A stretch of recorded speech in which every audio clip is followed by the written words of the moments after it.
Puji nama Tuhan, Shalom jemaat yang diberkati Tuhan. Puji Tuhan, senang sekali kita masih berjumpa kembali dalam ibadah pendalaman Alkitab kita di sore menjelang malam hari ini.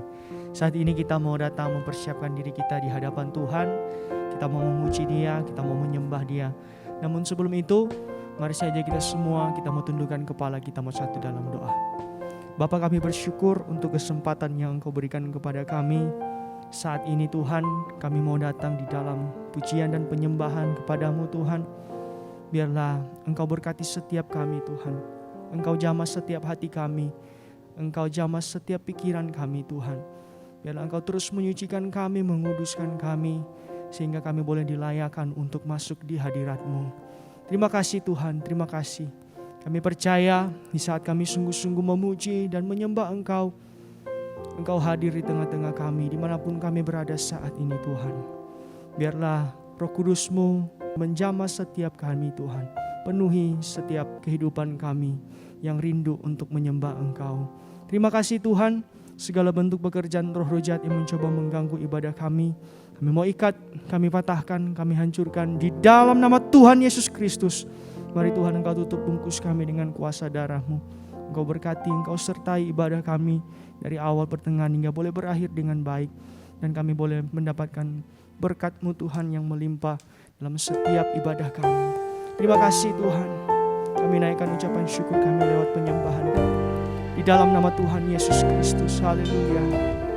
Amin. Abba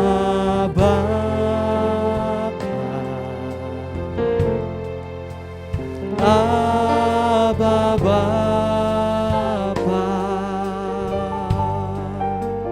Kau segalanya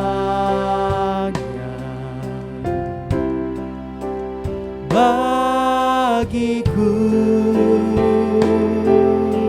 Ku naikkan syukur, ku naikkan syukur padamu dengan segenap hatiku. Abba Bapa, ku mengasihi-Mu, ku mengasihi-Mu lebih dari segalanya, lebih dari segalanya. Ku ingin Kau Tuhan, amin.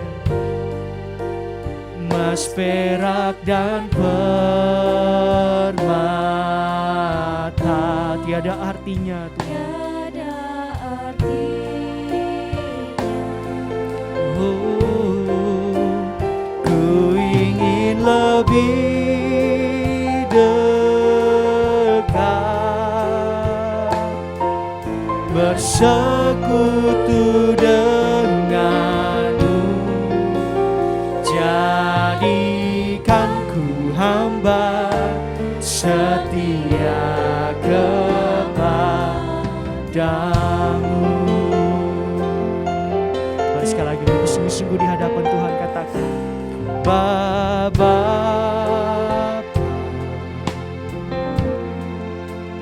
Abba Bapa, Kau segalanya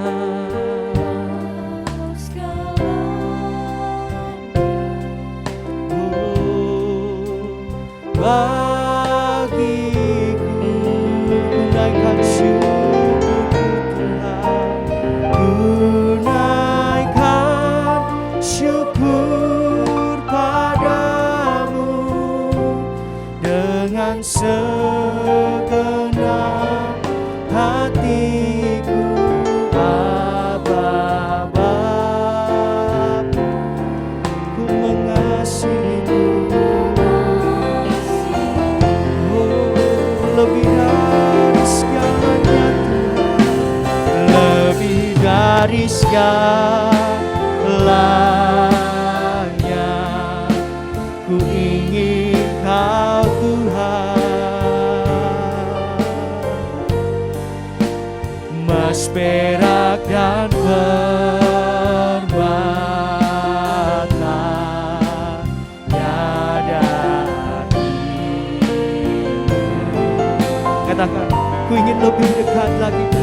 menyambut dekat bersekutu.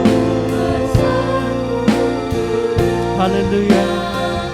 Jadikan kami hamba-Mu, kan ku hamba setia kepada. Oh, lebih dari segalanya, lebih dari segalanya, ku ingin Kau Tuhan.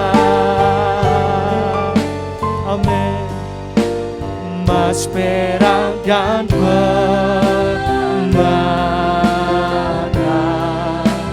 tiada arti.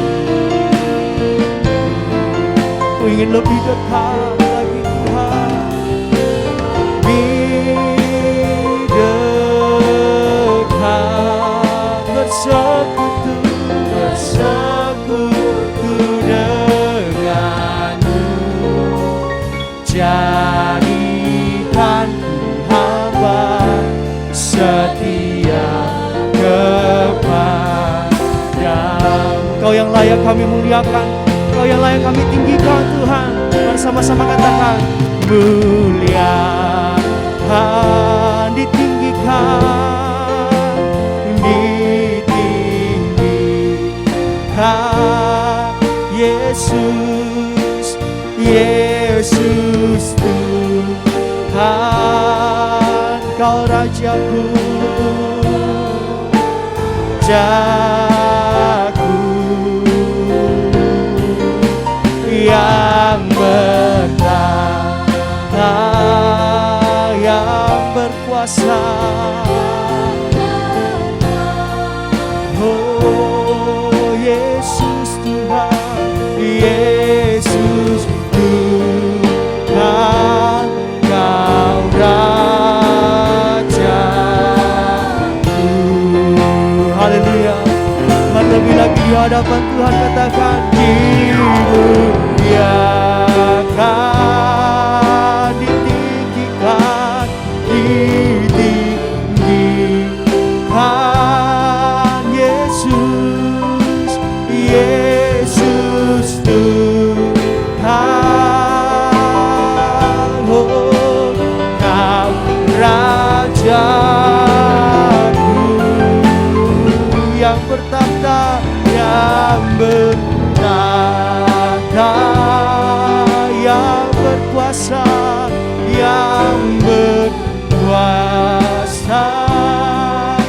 Yesus Tuhan. Oh, Kau Rajaku, Yesus Tuhan. Oh Yesus Tuhan, Kau Rajaku, Yesus Tuhan, Yesus Tuhan, Kau Rajaku. Berikan kemuliaan bagi Raja kita yang layak ditinggikan, Dialah yang layak dimuliakan. Puji nama Tuhan. Mari saudara, kita mau lebih lagi di hadapan Tuhan. Kita mau angkat satu nyanyian, datang ke hadirat Tuhan dengan hati yang penuh sukacita. Haleluya.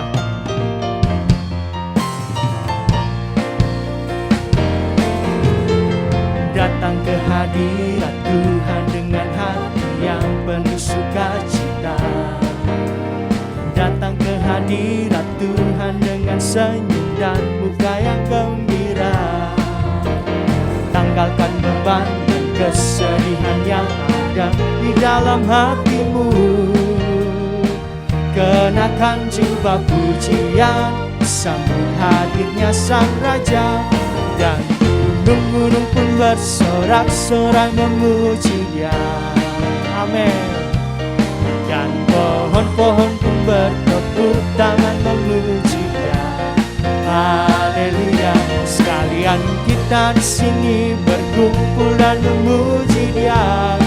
Yesus Tuhan, ya yang bertata di atas pujian. Datang ke hadirat Tuhan, datang ke hadirat Tuhan dengan hati yang penuh sukacita. Amin. Datang ke hadirat Tuhan dengan senyum dan muka yang gembira. Tanggalkan bebanmu saudara, hanya ada di dalam hatimu. Kenakan jubah pujian, sambut hadirnya Sang Raja. Dan gunung-gunung pun bersorak-sorai memuji Dia. Amin. Dan pohon-pohon pun bertepuk tangan memuji Dia. Haleluya. Sekalian kita di sini berkumpulan memuji Dia. Yesus Tuhan, Yesus Tuhan Raja, bertata di atas pujian. Dan gunung-gunung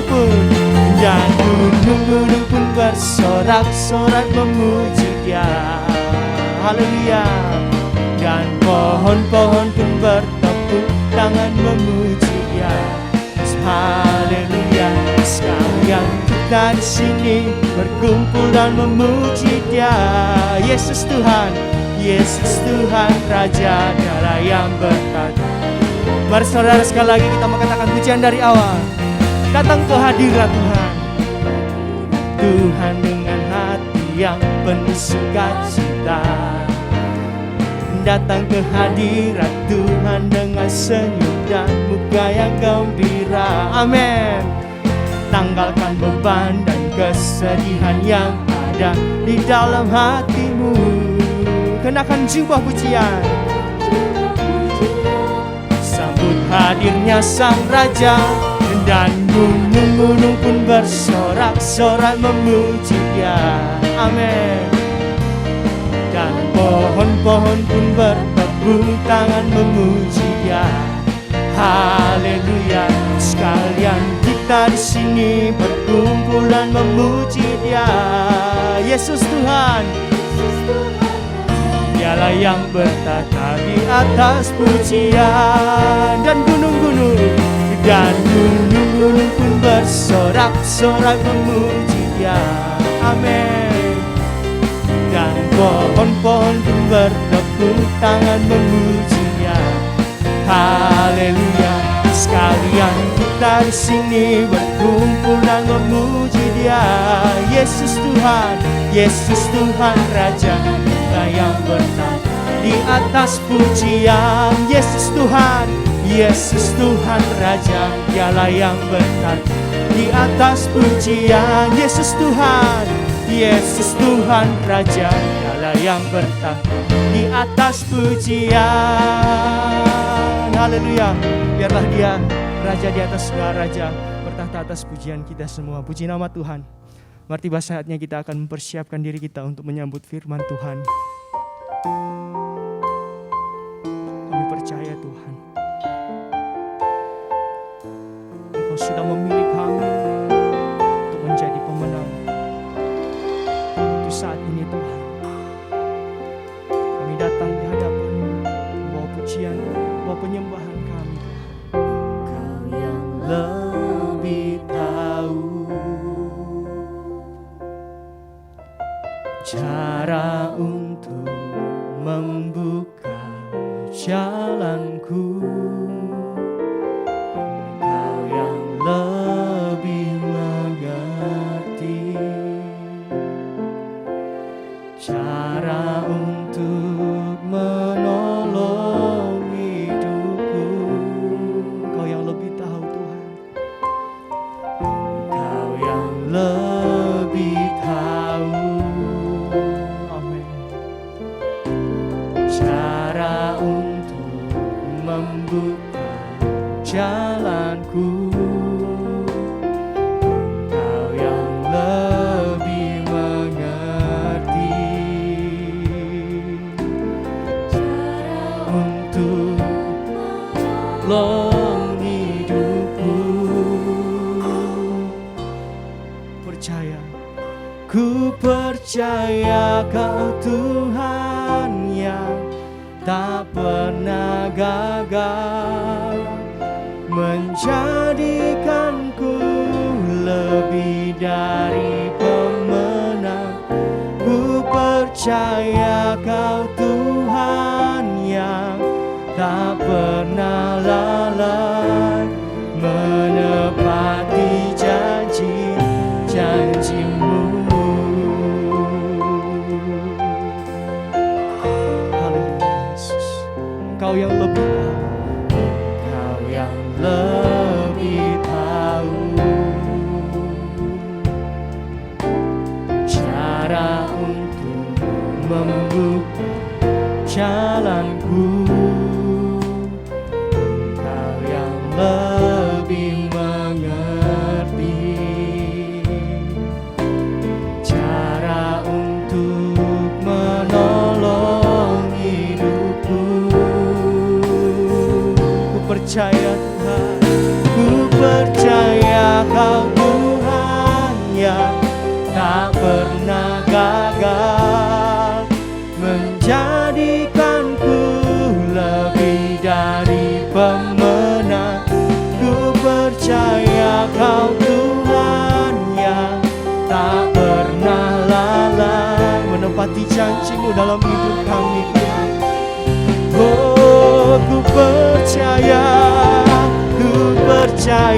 Kau Tuhan yang tak pernah gagal, menjadikanku lebih dari pemenang. Ku percaya Kau Tuhan yang tak pernah lalai, menepati janji. Sekali lagi saudara, katakan ku percaya Kau Tuhan yang, amin, menjadikanku lebih dari pemenang. Ku percaya Kau Tuhan yang tak pernah lalai, menepati janji-janji-Mu, menepati janji-Mu Tuhan, menepati janji-janji-Mu, menepati janji-janji-Mu.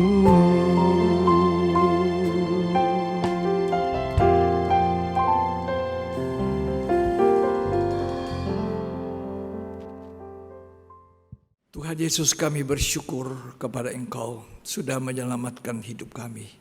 Dan ini waktu yang baik yang Tuhan percayakan. Kami boleh sama-sama di dalam mendengar. Kami boleh sama-sama dalam membaca firman-Mu dari kitab Wahyu. Kami belajar Tuhan di dalam bimbingan Roh Kudus. Kami boleh mengerti apa yang jadi rencana kehendak Tuhan dalam hidup kami. Berfirmanlah, kami siap mendengar. Tuhan Yesus menolong kami untuk kami diselamatkan, mengerti kehendak-Mu di akhir zaman ini. Terima kasih, memberkati kami semua di dalam nama Yesus Kristus. Amin. Puji Tuhan, bersama istri saya sampaikan shalom kepada kita sekalian. Saya percaya hari ini pun kita diberkati oleh Tuhan, karena kita mempunyai Tuhan yang selalu senang memberkati dan sumber berkat buat kita sekalian. Ya, mari bersama-sama kita menyiapkan hati kita mendengar dari kitab Wahyu pasal 9. Ayat yang kedua sampai ayat yang ke-6. Ya. Maka dibukanyalah pintu lobang jurang maut itu, Ya. lalu naiklah asap dari lobang itu bagaikan asap tanur besar, Ya. dan matahari dan angkasa menjadi gelap oleh asap lobang itu. Ya, terus. Dan dari asap itu berkeluaranlah belalang-belalang ke atas bumi, dan kepada mereka diberikan kuasa sama seperti kuasa kalajengking di bumi. Terus. Dan kepada mereka dipesankan supaya mereka jangan merusakkan rumput-rumput di bumi atau tumbuh-tumbuhan ataupun pohon-pohon, melainkan hanya manusia yang tidak memakai meterai Allah di dahinya. Ya. Dan mereka diperkenankan bukan untuk membunuh manusia, melainkan hanya untuk menyiksa mereka 5 bulan lamanya, dan siksaan itu seperti siksaan kalajengking apabila ia menyengat manusia. Terus Dan pada masa itu orang-orang akan mencari maut, tetapi mereka tidak akan menemukannya, dan mereka akan ingin mati, tetapi maut lari dari mereka. ya, ini suatu keadaan yang sangat sulit. Orang mencari maut tapi tidak menemukan maut. Ingin mati tapi tidak mati. Saya tadi bersama saudara membaca ada asap dari lubang jurang maut. Lubang jurang maut yang di dalam bahasa Yunani itu dikatakan abyssos. Abyssos, lubang yang tidak punya dasar, lubang yang sangat dalam, lubang yang sangat tidak bisa diukur. Itulah lubang jurang maut. Ya, abyssos. Ya. Wahyu 9 ayat yang ke-11. Jadi lubang jurang maut itu menjadi tempat iblis. Tempat di mana setan dilemparkan ke dalam lubang dalam ini karena sombong, mengabaikan kasih Allah dan mengabaikan firman Allah. Ya. Itulah setan. Kita diharapkan tidak masuk lubang jurang maut itu. Karena itu kita jangan sombong. Jangan tiru Lucifer. Juga kita jangan mengabaikan firman Allah, kasih Allah, dan jangan menolak Roh Kudus, ya, mendukakan Roh Kudus Allah. Itu yang menghindarkan kita dari lubang jurang maut. Nah, dikatakan dari lubang jurang maut itu keluar asap. Ya, asap yang ada belalang-belalang. Tolong dibaca dulu. Ayat 3. Dan dari asap itu berkeluaranlah belalang-belalang Keluar belalang-belalang. Terus ke atas bumi, ya, dan kepada mereka diberikan kuasa sama seperti kuasa kalajengking di bumi. belalang yang diberi kuasa punya sengat, menyengat, menyakiti seperti kalajengking. Seperti kalajengking. Wah. Belalang berupa kalajengking. Nah, jadi saudara, kita mesti berhati-hati di akhir zaman ini agar kita mengerti bahwa lubang jurang maut itu jangan jadi tempat bagian kita. Berhati-hati dengan hidup ini. Ya. Sebab belalang-belalang itu menjadi alat untuk menyiksa manusia 5 bulan lamanya, tidak disiksa untuk mati. Mereka cari mati tidak bisa mati. Ya. Mau mati tidak bisa mati. Bisa dibayangkan. Ya. Di dalam Wahyu 9 ayat 11 tolong dibaca.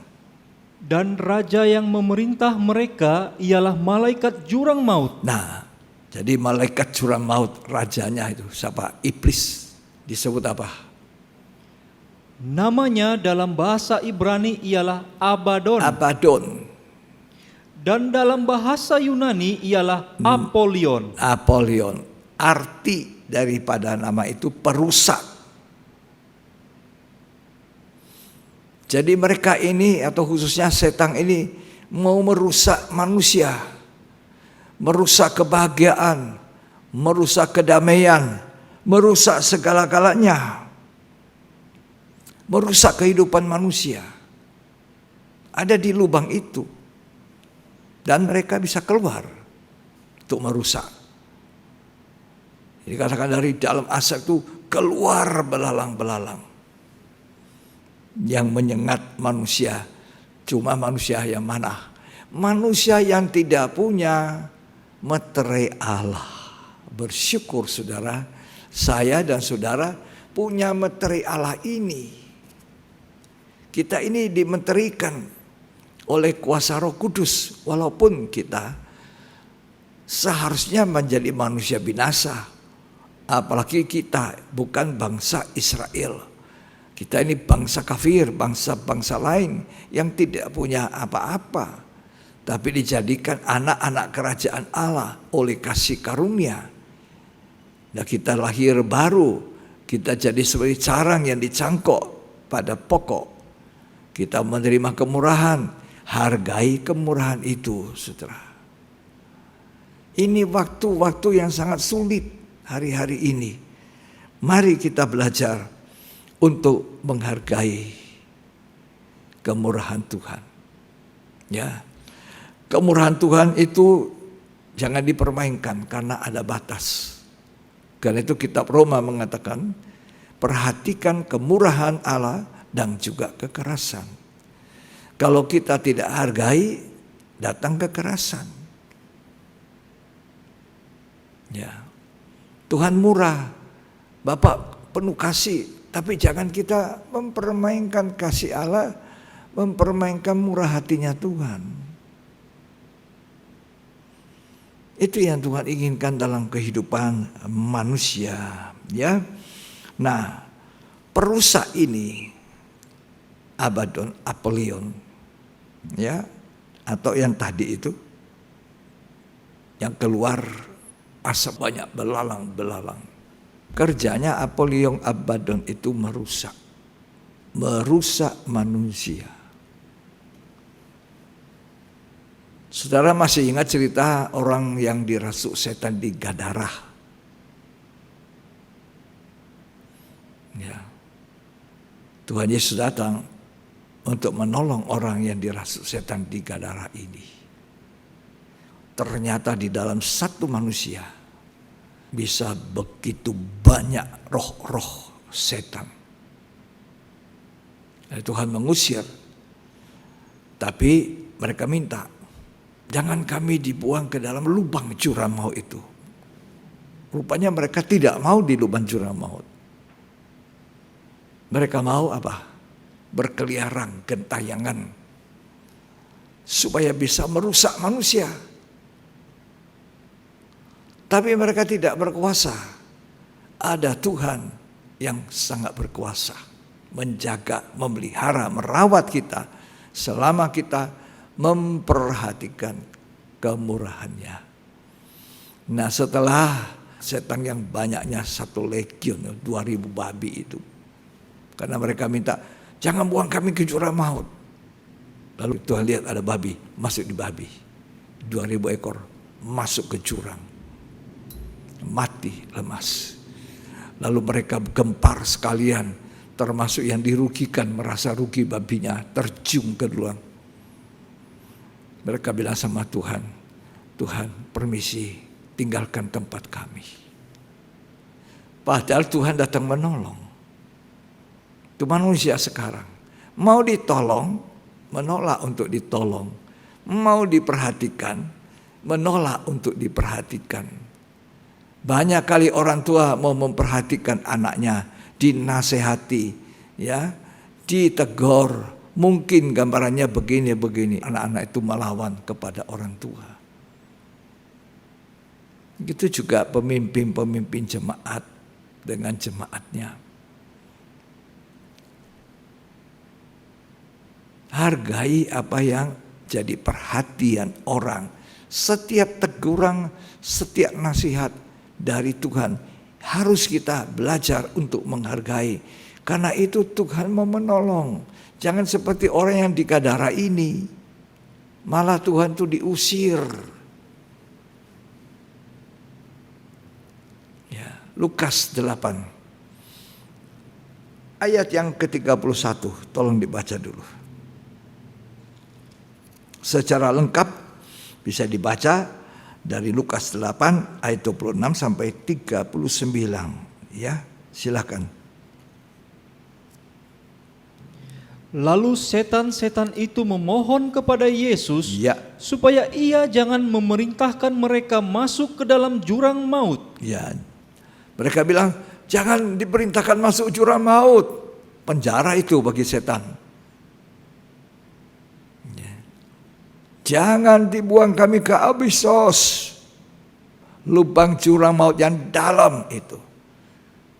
Mereka masih berkeliaran. Ya, mereka belum dikurung di situ. Lanjut. Adalah di sana sejumlah besar babi sedang mencari makan di lereng gunung. Ya, Lalu setan-setan itu meminta kepada Yesus supaya ia memperkenankan mereka memasuki babi-babi itu. Yesus mengabulkan permintaan mereka. ya. Lalu keluarlah setan-setan itu dari orang itu dan memasuki babi-babi itu.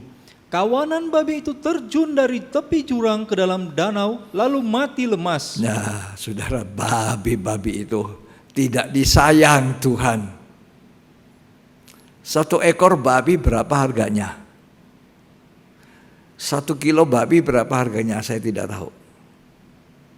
Ya, berapa harganya babi? 60.000. 1 kilo. Nah, kalau 1 ekor babi rata-rata 60-70 kilo. Jadi berapa itu 1 ekor? Kalau babi itu 70 kilo 1 ekor. Atau 60 lah. Dikali 60.000. Jadi berapa 1 ekor? 3.600.000 ya. 1 ekor 3.600.000. Kali berapa ribu babi itu? 2.000 ekor. 1 legion. 2.000 kali 3.600.000. Berapa itu? 7,2 miliar. Tuhan tidak sayang. Tuhan tidak sayang babi itu seharga 7,2 miliar. Mati lemas di jurang. Supaya orang ini tidak diseret oleh roh jahat itu masuk di lubang jurang maut. Betapa besar kasih Allah itu. Dia menilai saya dan menilai saudara sebagai satu nyawa. Dan nilainya apa? 1 tetes darah Kristus. Dia rela mati berkorban di atas kayu salib. Dan tiap tetes yang jatuh dari salib, dari tubuh Yesus, satu nilai untuk kita. Tak ternilai. Oh, betapa kasih Tuhan. Saya berterima kasih. Saya boleh memanggil dia Abba, Bapa, Tuhan Yesus Kristus. Tidak gampang saudara. Ini kemurahan Tuhan. Ada orang yang sudah menerima nama Tuhan, kemudian satu waktu karena tidak lahir baru sungguh-sungguh, dia berbalik ke tempat yang lain. Katanya tempat yang lain itu baru benar. Saya mau katakan kepada Anda yang mendengarkan firman Allah ini, bahwa hanya Yesus satu-satunya. Di bawah kolong langit tidak ada nama lain kecuali nama Yesus yang menyelamatkan. Kecuali pribadi Yesus yang menyelamatkan. Yang oleh darahnya yang mahal kita ditebus dari dosa menjadi miliknya yang berharga.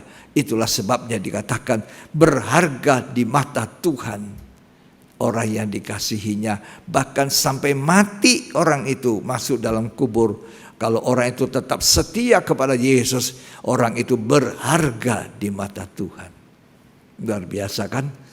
Ini babi-babi masuk dan orang-orang merasa rugi. Mereka rasa rugi dan takut.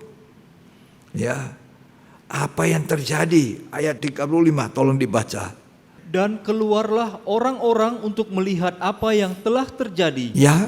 Mereka datang kepada Yesus dan mereka menjumpai orang yang telah ditinggalkan setan-setan itu. Ya.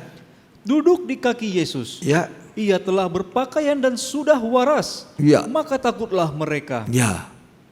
Terus, Orang-orang yang telah melihat sendiri hal itu memberitahukan kepada mereka bagaimana orang yang dirasuk setan itu telah diselamatkan. ya, Lalu seluruh penduduk daerah Gerasa meminta kepada Yesus supaya ia meninggalkan mereka sebab mereka sangat ketakutan. ya. Maka naiklah ia ke dalam perahu Ya. lalu berlayar kembali. Terus, Dan orang yang telah ditinggalkan setan-setan itu meminta Ya. supaya ia diperkenankan menyertainya. ya. Tetapi Boleh. Yesus Tapi menyuruh Yesus dia bilang apa? pergi. Dengar baik-baik. Disuruh apa? Tetapi Yesus menyuruh dia pergi. Katanya, Ya, pulanglah ke rumahmu pulang ke rumahmu, dan ceritakanlah. ceritakan orang seisi rumahmu. Kalau itu kewajiban menjadi saksi di dalam rumah. Terus, Segala sesuatu yang telah diperbuat Allah atasmu. Tuhan bilang, jangan dulu ikut saya. Pulang ke rumah. Pulang ke rumah dulu. Urus rumahmu dulu. Ya, baru ikut aku. Ceritakan sama anak cucumu apa yang Tuhan buat dalam hidupmu.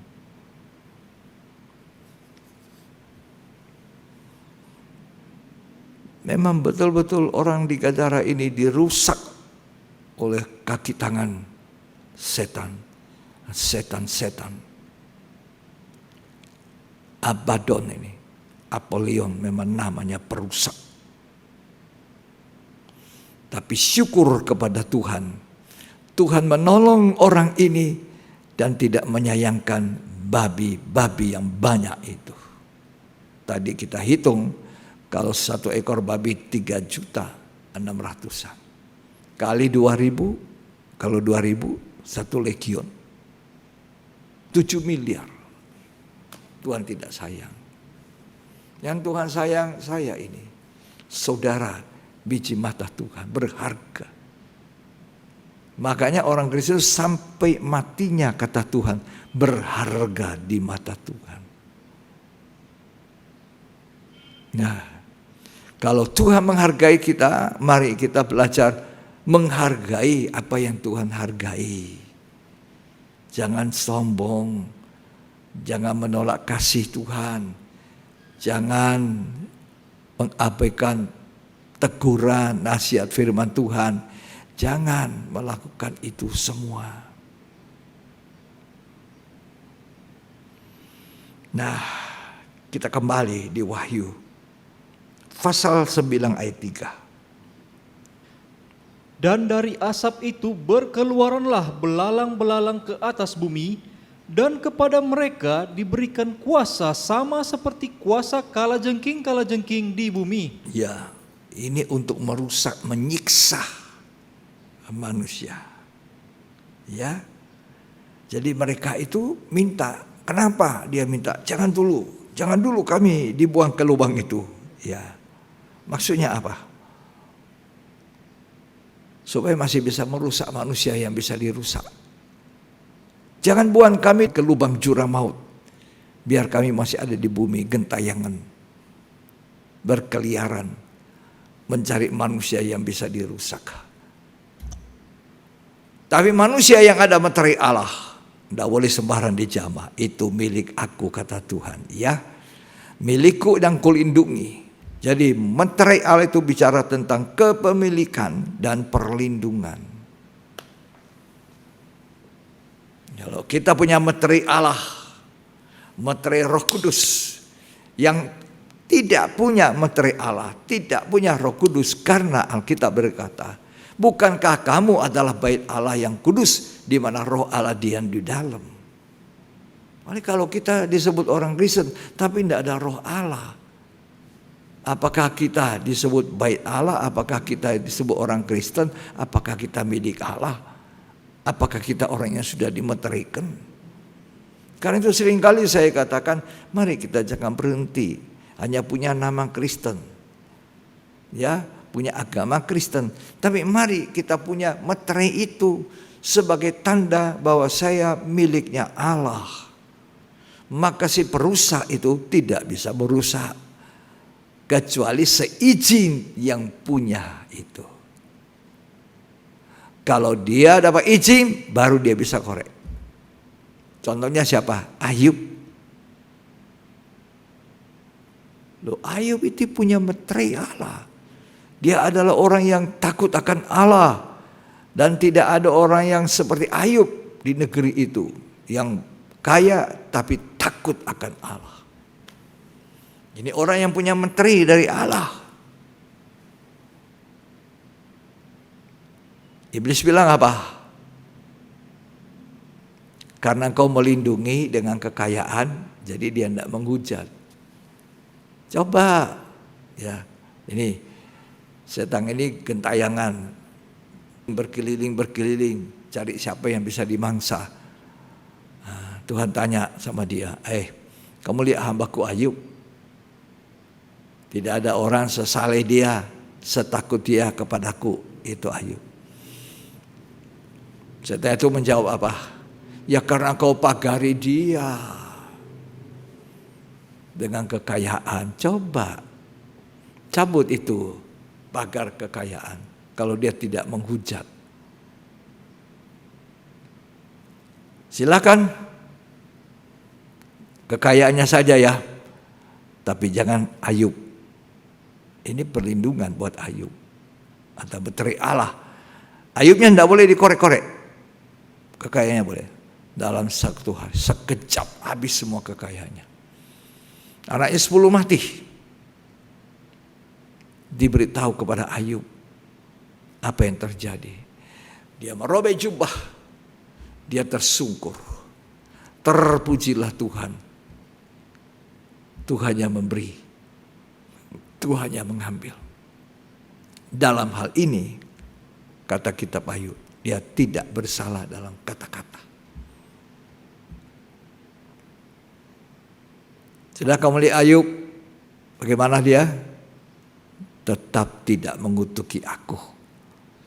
Ya, coba Tuhan jamah tubuhnya. Silakan jamah tubuhnya, jangan nyawanya.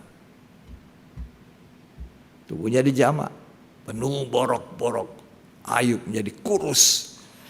Istrinya bilang, kutuki Allahmu, bunuh diri. Kamu ini perempuan gila aja. Kutuki Allah. Dalam hal ini Ayub pun tidak salah. Tapi yang saya ingin katakan, karena dia miliknya Allah, orang yang takut Tuhan, yang ada meterai Allah ini, yang hidup dalam kasih karunia Tuhan, tidak bisa sembarangan disentuh. Ya, kamu boleh korek sampai sini, batasan-batasan diberikan. Jadi kita ini kalau punya meterai Allah, Allah melindungi kita. Allah menjaga kita begitu rupa. Tidak boleh sembarang untuk dikorek-korek. Mengapa roh jahat itu bilang, jangan buang aku ke jurang maut. Ya, karena mereka tahu kalau sudah di sana siksaannya luar biasa. Tapi saudara, yakinlah, kitab Wahyu pasal 20 mengatakan, nanti ada waktunya ia dirantai 1000 tahun lamanya. Jadi iblis memang bisa merusak, tapi dia tidak bisa berkuasa sepenuh. Dia dibawa kendali dari Tuhan kita yang maha besar. Wahyu 20 ayat 1 sampai ayat 3. Lalu aku melihat seorang malaikat turun dari sorga, memegang anak kunci jurang maut dan suatu rantai besar di tangannya. Ya. Ia menangkap naga, si ular tua itu, yaitu iblis dan Satan. Dan ia mengikatnya 1000 tahun lamanya. Nanti ada waktunya diikat, si perusak itu tidak bisa merusak. Bumi penuh dengan damai. Ada pemerintahan kerajaan 1000 tahun damai di bumi. Selama diikat si perusak ini, Abaddon, Apollyon ini. Selama mereka diikat, bumi aman. Tuhan memerintah sebagai Raja Damai. Dan kita yang turut beserta waktu itu dan kerajaan 1000 tahun, turut memerintah sebagai raja-raja, imam-imam. Terus, lalu melemparkannya ke dalam jurang maut dan menutup jurang maut itu dan memeteraikannya di atasnya, supaya ia jangan lagi menyesatkan bangsa-bangsa sebelum berakhir masa 1000 tahun itu. ya, ditutup lubang jurang maut. Tidak boleh keluar masuk tanpa seizin Tuhan. Tapi begitu selesai 1000 tahun, dilepaskan. Begitu dilepaskan, mulai lagi kerja merusak, menyesatkan. Baca di Wahyu 20 ini ayat 7-10. Dan setelah masa 1000 tahun itu berakhir, Ya. iblis akan dilepaskan dari penjaranya, Ya, dan ia akan pergi menyesatkan bangsa-bangsa pada keempat penjuru bumi, Ya. yaitu Gog dan Magog, ya, dan mengumpulkan mereka untuk berperang, Ya. dan jumlah mereka sama dengan banyaknya pasir di laut. banyak sekali ini roh-roh jahat.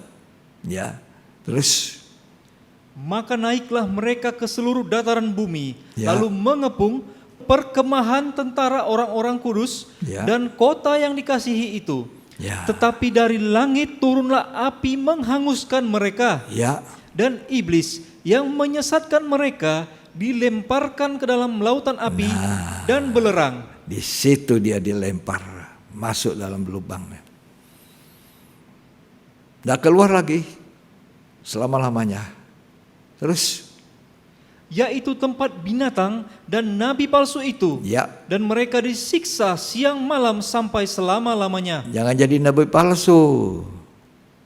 Jangan jadi kaki tangan iblis. Jadilah nabi yang benar, menyuarakan yang benar, firman yang benar.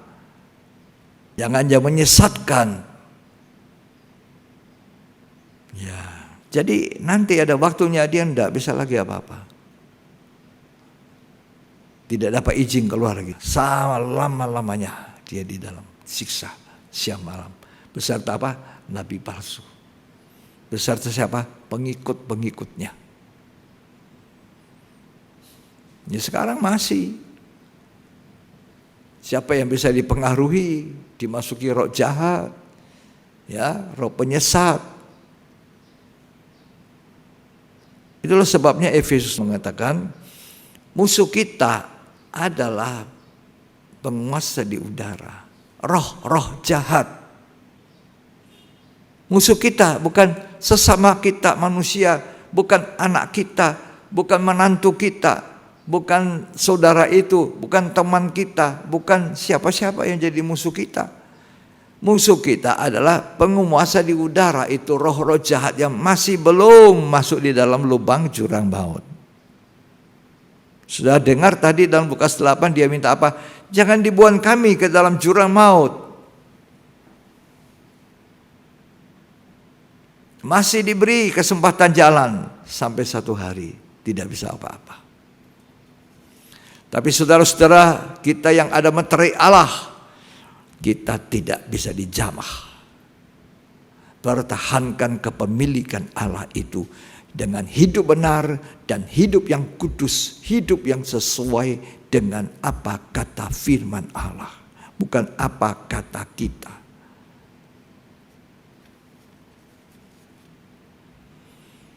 Belalang-belalang, apa yang dirusak belalang?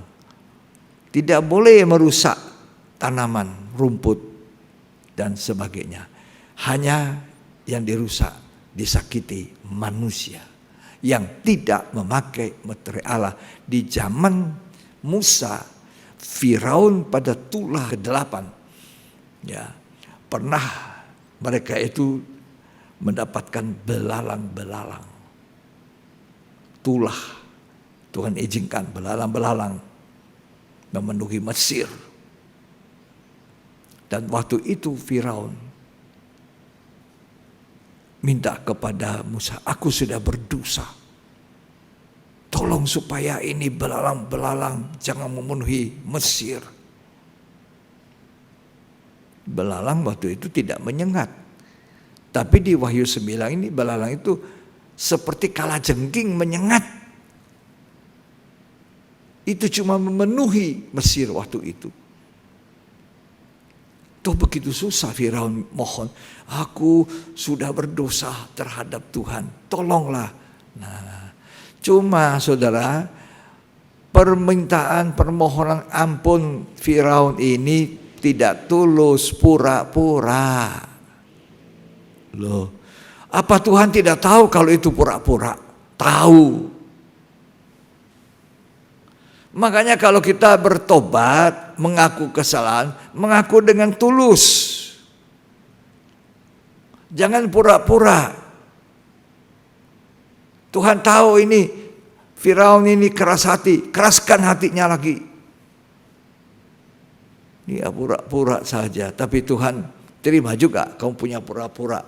Ayo sudah, belalang berhenti. Nah, ini waktu kita bertobat. Bertobat artinya tidak mengulangi, meninggalkan apa yang tidak benar, tidak baik di mata Tuhan. Pengakuan yang tulus. Terlalu banyak kali kita minta ampun tidak tulus.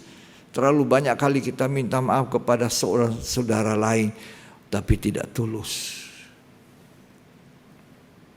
Tuhan melihat hati kita. Tuhan melihat kedalaman hati kita, menyesal, minta ampun.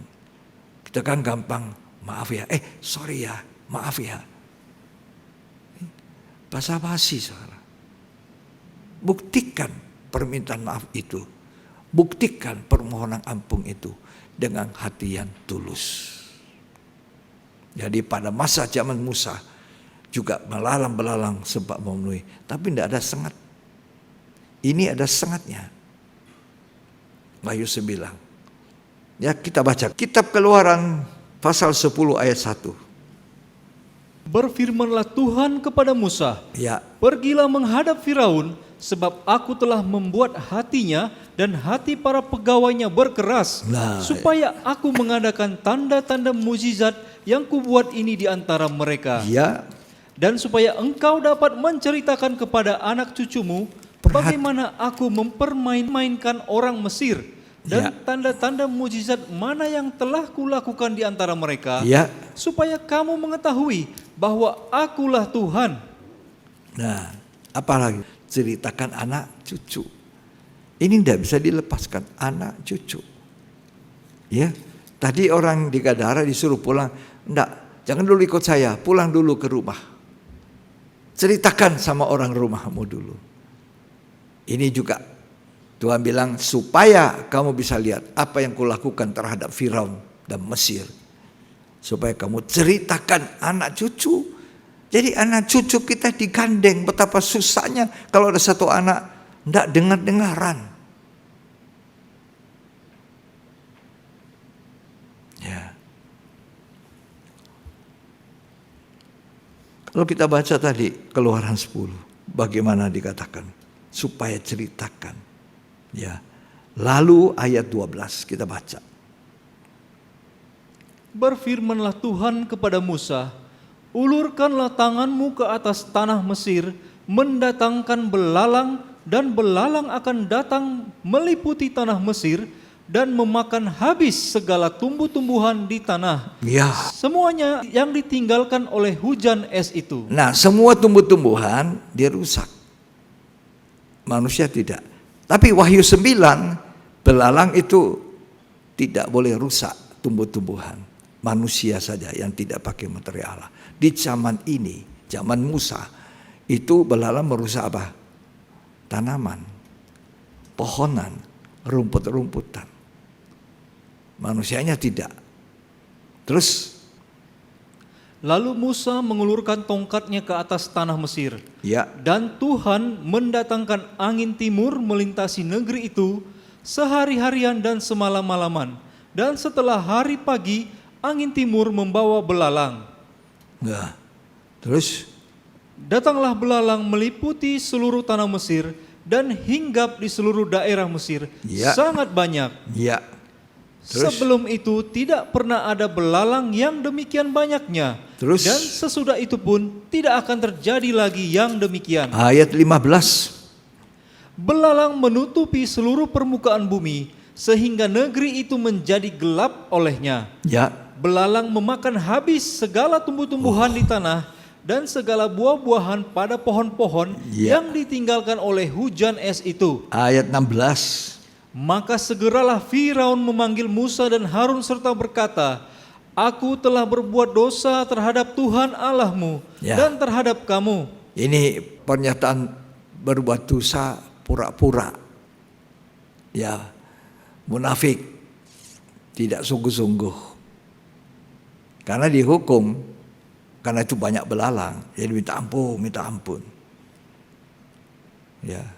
Setelah itu pergi belalangnya keras hati lagi. Karena Tuhan bilang, aku juga keraskan hatinya. Ini waktu bertobat sungguh, bukan bertobat pura-pura seperti Firaun.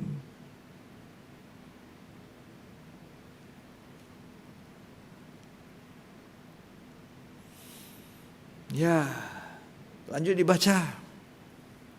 Oleh sebab itu, ampunilah kiranya dosaku untuk sekali ini saja. Ya. Dan berdoalah kepada Tuhan Allahmu itu, supaya bahaya maut ini dijauhkannya daripadaku. Ya. Ayat Lalu- 20. Tetapi Tuhan mengeraskan hati Firaun. Nah, Tuhan tahu ini orang pura-pura bertobat. Dosanya tidak diampuni kok. Orang itu kalau mau minta ampun, mau bertobat, seperti Sakeus.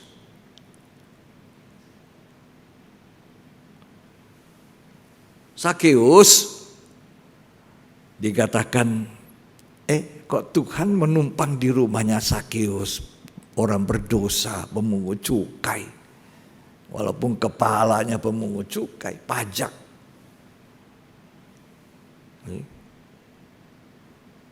Tapi apa kata Sakeus? Tuhan, separuh hartaku kuberikan kepada orang miskin. Kepada orang yang pernah kutipu 4 kali, kukembalikan 4 kali lipat. Yang pernah kuperas. Tuhan berkata apa? Hari ini di dalam rumah ini ada keselamatan karena ini pun adalah anak Abraham. Ini pertobatan yang sungguh. Dosa Sakeus tidak dihitung.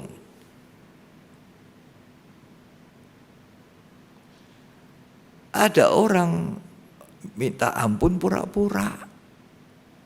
Ini dihitung dosanya. Tidak diampuni. Tidak tulus. Ya. Kalau kita mengaku salah, memang kita berdosa, kita sadar. Roh Kudus menginsafkan kita. Kita akui, Tuhan, saya mohon ampun. Tinggalkan. Tuhan ampuni. Kalau sampai paku 4 peti mati, enggak pernah minta ampun, ya tidak diampuni. Kalau kita mohon ampun atas dosa kita, Tuhan katakan seperti apa yang kau akui dengan hati tulus, aku sucikan kamu dengan darah. Jadi dibuat kita lembaran yang baru seperti tidak pernah berbuat salah. Itu Tuhan. Ya. Nah, Tuhan mengeraskan hati. Tuhan itu Maha tahu. Wah, ini orang pura-pura saja. Apakah waktu Adam jatuh dalam dosa Tuhan tidak tahu? Tahu. Tahu toh? Tahu ya? Tahu. Tapi dia tanya, di mana kamu Adam? Lalu jawab Adam apa? Aku sudah jatuh dalam dosa, ampuni saya, aku menyesal. Oh tidak saudara. Adam bilang apa? Waktu saya dengar bunyi derap langkah kakimu, aku sembunyi di sini karena aku takut. Kenapa kamu takut? Kamu telanjang ya? Kamu makan itu buah ya? Iya, istri itu yang suruh saya makan. Mbak, ini manusia berdalih-dalih tidak mau mengakui dosa. Ini waktunya untuk bertobat. Kita lihat bagaimana dalam kitab Wahyu 9, belalang-belalang merusak. Ini Tuhan cari tahu, Tuhan tahu, saya diberitahu. Tidak perlu kita beritahu. Tuhan itu maha tahu. Amin. Ya. Nathanael, Tuhan bilang, kamu ini Israel sejati. Dari mana Tuhan tahu? Lah, sebelum kamu dikenalkan, aku sudah lihat kamu. Sebelum kamu dikenalkan oleh murid-murid yang lain, aku sudah lihat kamu di bawah pohon itu.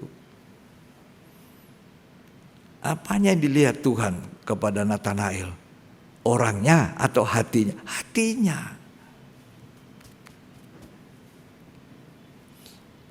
Waktu Daud mau diangkat jadi raja, apa yang dilihat? Hatinya. Bukan tampilan luarnya, hatinya. Orang pikir kakaknya Daud itu Eliab bagus, aduh ini raja. Nabi Samuel bilang, aku mau urapi dia tuh. Tidak, jangan. Bukan dia. Apa yang dipandang manusia? Bukan itu yang kupandang. Yang kupandang manusia beda dengan pandangan saya. Hatinya. Tuhan tahu dari hati kita. Sungguh mengakui kesalahan. Sungguh bertobat. Atau tidak. Ya, dia tahu Adam jatuh, tahu. Tahu Kain bunuh Habel, tahu. Tapi kok ditanya lagi, Kain di mana adikmu? Seakan-akan Tuhan tidak tahu. Tuhan itu berbuat itu ingin satu pengakuan jujur dari Kain. Ya. Ini tanda orang punya meterai Allah.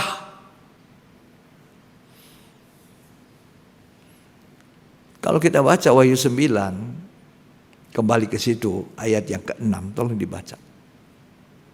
Dan pada masa itu orang-orang akan mencari maut, Ya. tetapi mereka tidak akan menemukannya. Ya. Dan mereka akan ingin mati, tetapi maut lari dari mereka. Ini yang sebetulnya dibuat mereka harusnya bertobat. Dalam siksaan sengat belalang yang seperti sengat kalajengking itu, mereka itu harusnya disengat begitu. Aduh Tuhan, ampuni kami. Tapi bukannya minta ampun, malah mencari apa? Maut. Mau ingin mati lagi. Bukan mati fisik saja. Mati sampai mati yang kekal, dibuang ke dalam lautan api, itu kematian yang kedua, maut. Itu yang dicari manusia, tapi Tuhan tidak izinkan dulu. Jangan dulu sekarang, kamu terima siksaan dulu. Betapa mereka ini sungguh-sungguh tidak mau bertobat. Sayang sekali, harusnya bertobat. Ya toh, kalau diderita begini sengat, bertobat. Tuhan ampuni, saya tidak mau lagi. Tuhan ampuni. Tapi mereka bilang apa? Lebih baik mati. Lebih baik mati daripada bertobat. Padahal kalau bertobat, seperti orang di atas kayu salib itu, Tuhan, ingat aku kalau engkau datang sebagai raja. Dia tegur temannya, teman, saya dan engkau wajar dapat hukuman ini. Tapi dia orang benar, tidak. Hari ini engkau bersama aku di Firdaus. Dia mengakui semua kesalahannya, semua kejahatan yang dilakukan pada detik-detik terakhir. Tapi jangan tunggu detik terakhir, saudara. Hari ini jika kamu mendengar suara Tuhan, jangan keraskan hatimu akui dengan baik. Jangan seperti orang yang di Wahyu 9 ini. Disiksa, minta mati malah, minta maut. Bukan minta hidup dengan mohon pengampunan. 1 Korintus 15 ayat 55 dan 56. Hai maut, di manakah kemenanganmu? Hai maut, di mana kemenanganmu? Hai maut, di manakah sengatmu? Di mana sengatnya maut? Sengat maut ialah dosa, Dosa. dan kuasa dosa ialah hukum Taurat. Iya. Terus Tetapi syukur kepada Allah yang telah memberikan kepada kita kemenangan oleh Yesus Ya. Kristus Tuhan kita. jadi saudara, sengatnya maut itu dosa. Dengan mencari maut, ya, mereka membiarkan sengat, sengat dosa ini menyengatnya dan berakhir dengan maut. Itu artinya mereka tidak mau bertobat. Mereka mau mati.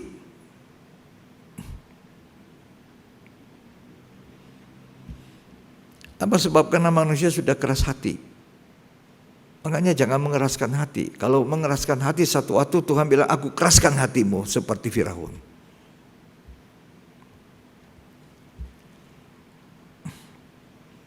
Sengatnya maut ialah dosa.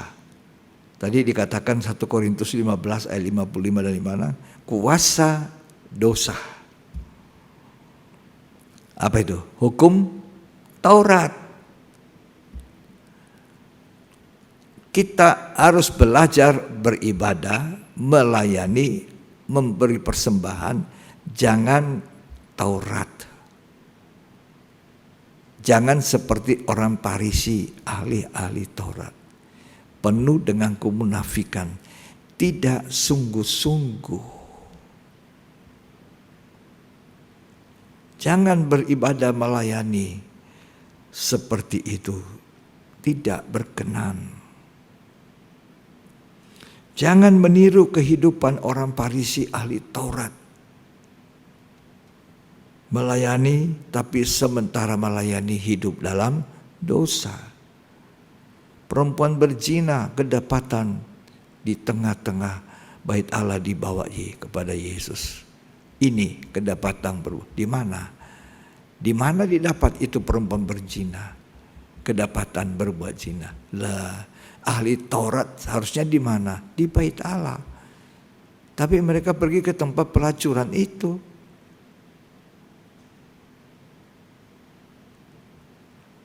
Tapi di dalam bait Allah, Tuhan, hukum Taurat mengatakan orang ini wajib dihukum, dirajam batu sampai mati. Tuhan bilang apa? Siapa yang tidak pernah berbuat dosa, lempar batu dulu. Ternyata semua pergi satu persatu. Tuhan tanya kepada orang yang berdosa ini, kamu tidak pergi, tidak ada yang lempar batu? Tidak. Tuhan bilang apa? Aku tidak hukum kamu, tapi jangan berbuat dosa lagi. Karena apa? Tuhan melihat betapa sedihnya dia melakukan dosa, berzina. Dia bertobat. Jadi Tuhan bilang, aku tidak hukum, tapi dengan catatan jangan berbuat dosa lagi. Kalau kamu berbuat dosa lagi, kamu akan dihukum. Kamu akan dihukum. Jadi perlu hidup benar, baru hidup apa? Suci. Hidup suci itu bebas daripada tidak mau, tidak ingin lagi untuk melakukan hal-hal yang salah. Jadi kekristenan itu hidup benar, hidup suci, bukan beragama saja, bukan namanya saja orang Kristen, tidak.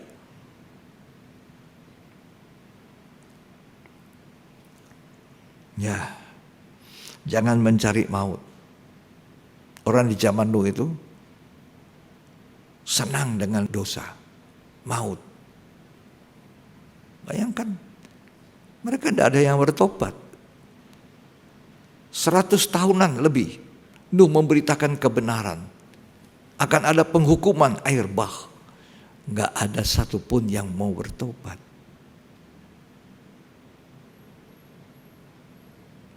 Waktu itu air bah memenuhi bumi.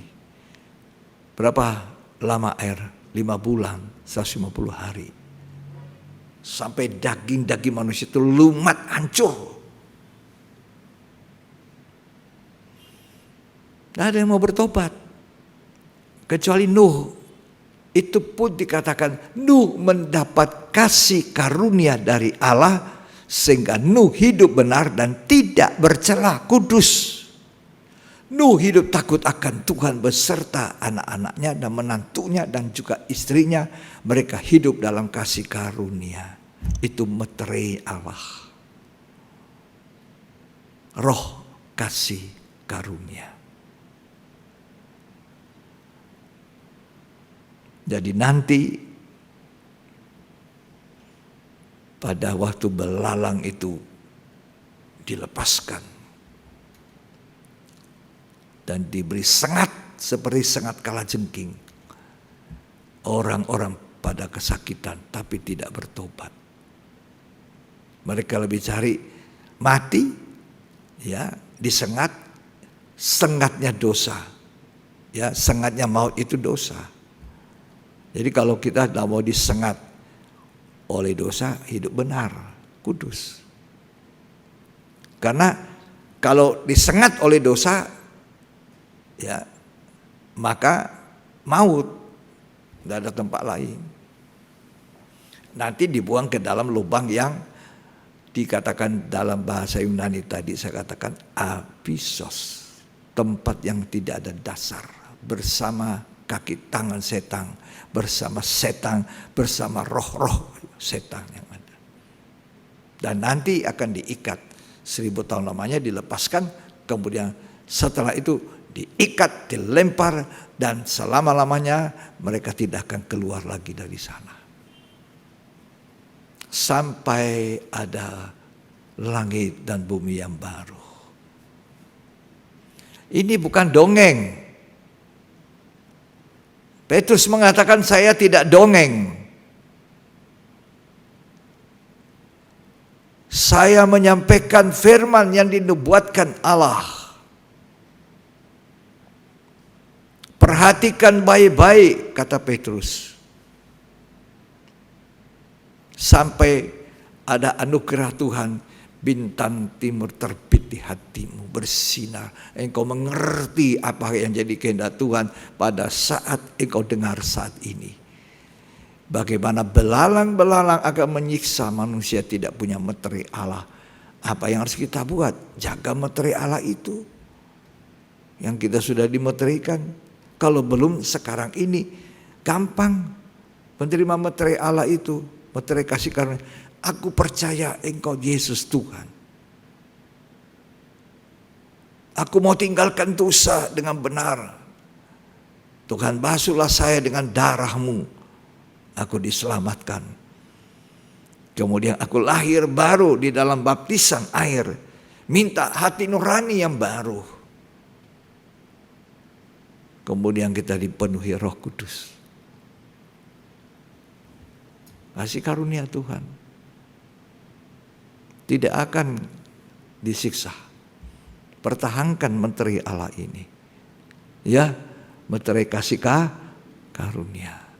Percaya yang benar, bertobat yang benar, lahir baru baptisan yang benar, baptisan Roh Kudus yang benar, dan hidup yang kudus yang benar, bersekutu dengan firman Tuhan setiap hari dalam bentuk roti hidup, pengajaran. Jaga jangan menduka citakan Roh Allah. Berjalan dalam terang Tuhan. Hidup beribadah, bergaul dengan Allah dalam doa penyembahan seperti Henok. Lalu Tuhan mengangkat Henok hidup-hidup. Terpujilah Tuhan. Ya, perhatikan, ingat ada lubang yang dalam. Ini selalu mengingatkan kita, ada lubang yang dalam. Tidak bisa diukur, tidak punya dasar. Lubang yang dalam tidak bisa diukur ini. Nanti keluar belalang-belalang. Merusak, menyakiti manusia. Tidak mau bertobat. Tapi kita mau bertobat. Kita mau mohon pertolongan Tuhan. Tolong kami Tuhan. Amin. Tuhan Yesus memberkati kita. Apa saudara mau ditolong Tuhan? Mau ditolong Tuhan? Ya. Ada rasa takut hormat kepada Tuhan. Mengkagumi Dia. Mengasihi Dia. Yang sudah mengasihi kita. Layani Dia dengan baik. Jangan ada keberatan. Mari kita akan siapkan hati kita makan perjamuan kudus. Dengan kita memuliakan Tuhan lewat satu nyanyian.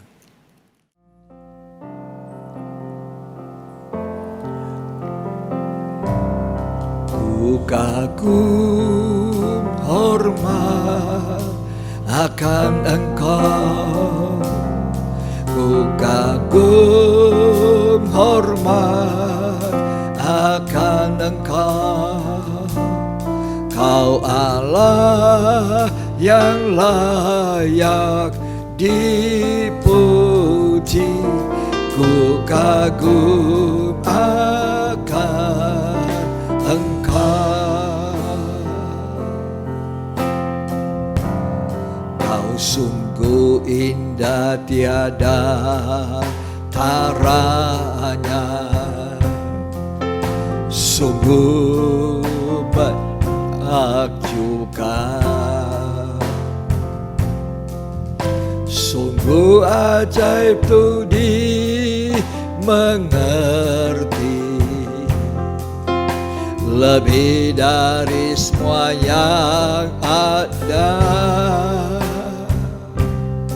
Nikmat-Mu tiada berlami. Kasih-Mu dalam tak terduga.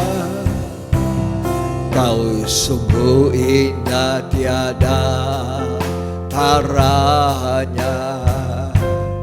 Mulia dan berkuasa. Ku kagum hormat akan Engkau. Ku kagum hormat akan Engkau. Kau Allah yang layak dipuji. Ku kagum akan Engkau. Ku kagum hormat akan Engkau. Ku kagum hormat akan Engkau. Kau Allah yang layak dipuji. Ku kagum akan Engkau. Kita kagum kepada Tuhan. Kita hormat kepada Dia. Karena kita tahu mengerti betapa dalamnya kasih Allah. Kalau kita tidak mau terjun ke dalam lubang yang dalam, kita harus mengerti betapa dalam kasih Allah. Manusia diberi kesempatan untuk bertobat. Manusia diberi kesempatan untuk tidak mendapatkan tulah belalang ini yang menyengat seperti sengat kalajengking. Karena itu kita harus ingat bahwa sengat yang bukan hanya menyakiti tubuh, yaitu sengat daripada maut ini, yang adalah dosa. Itu bukan hanya tubuh disengat, tapi sampai ke tubuh, jiwa, roh utuh. terjun ke dalam, dibuang ke dalam lubang.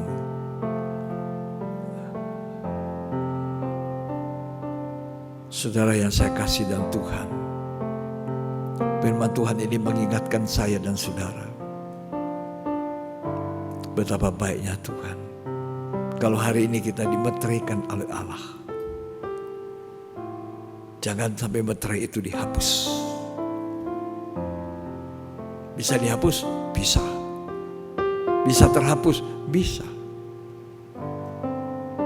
Karena itu kalau sekali kita bertobat, lahir baru, terus langsungkan. Ibrani 6 mengatakan langsungkan sampai kesempurnaan.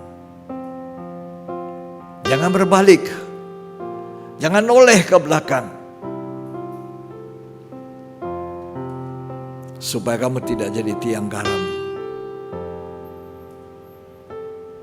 Saudara yang saya kasihi, firman Tuhan ini mengingatkan saya dan saudara 3 kali 7 penghukuman.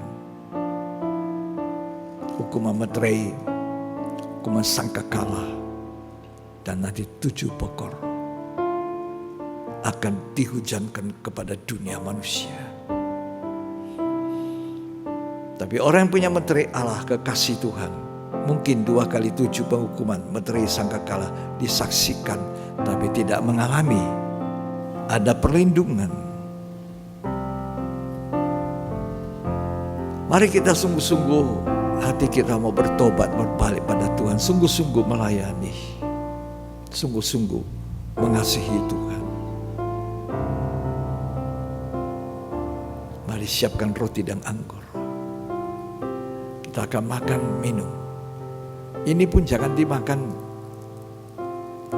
hanya kebiasaan. Makan dan minum roti dan anggur.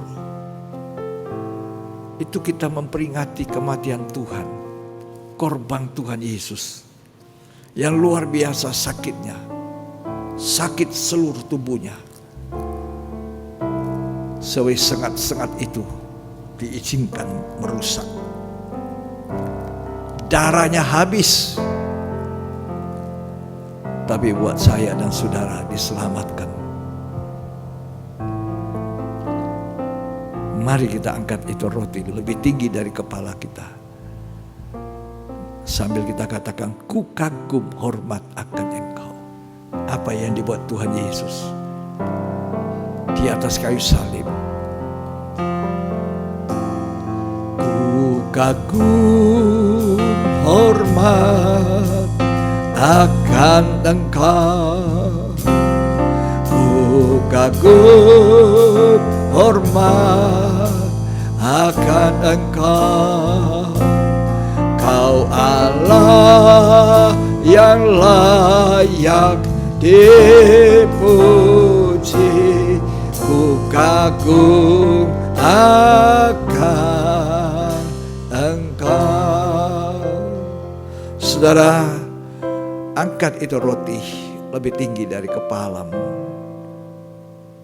Tuhan Yesus sebelum waktu ia diserahkan, dijual oleh Yudas Iskariot, ia mengambil roti dan mengucap syukur atasnya. Ia pecah-pecahkan sambil berkata, inilah tubuhku yang diserahkan bagi kamu. Perbuatlah menjadi peringatan akan aku.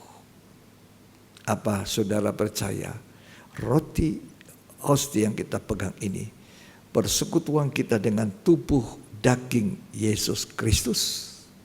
Kalau saudara aminkan, mari kita makan di dalam nama Tuhan Yesus.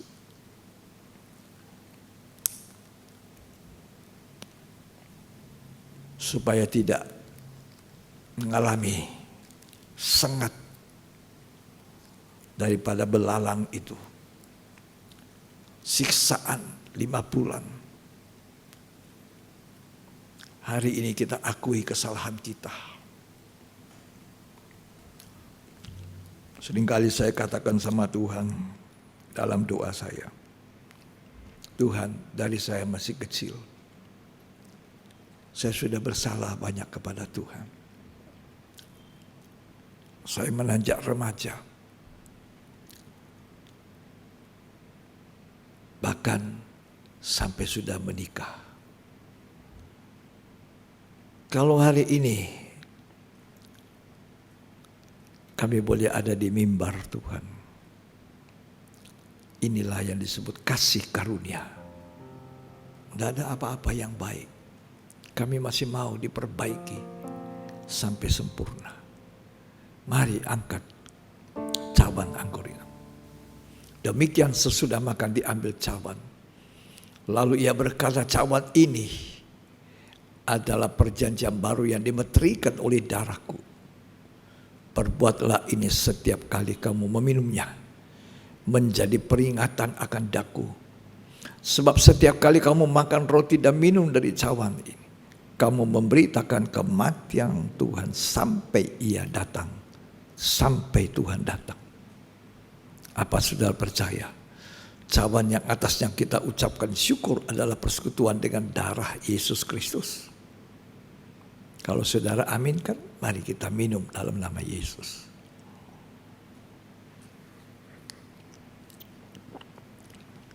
Ku kagum hormat. Mari saudara. Mari sini angkat tangan. Semua angkat tangan kita. Ku kagum hormat akan Engkau. Ku kagum hormat akan Engkau. Kau Allah yang layak dipuji. Ku kagum akan Engkau. Haleluya. Ku kagum hormat akan Engkau. Ku kagum hormat akan Engkau. Kau Allah yang layak dipuji.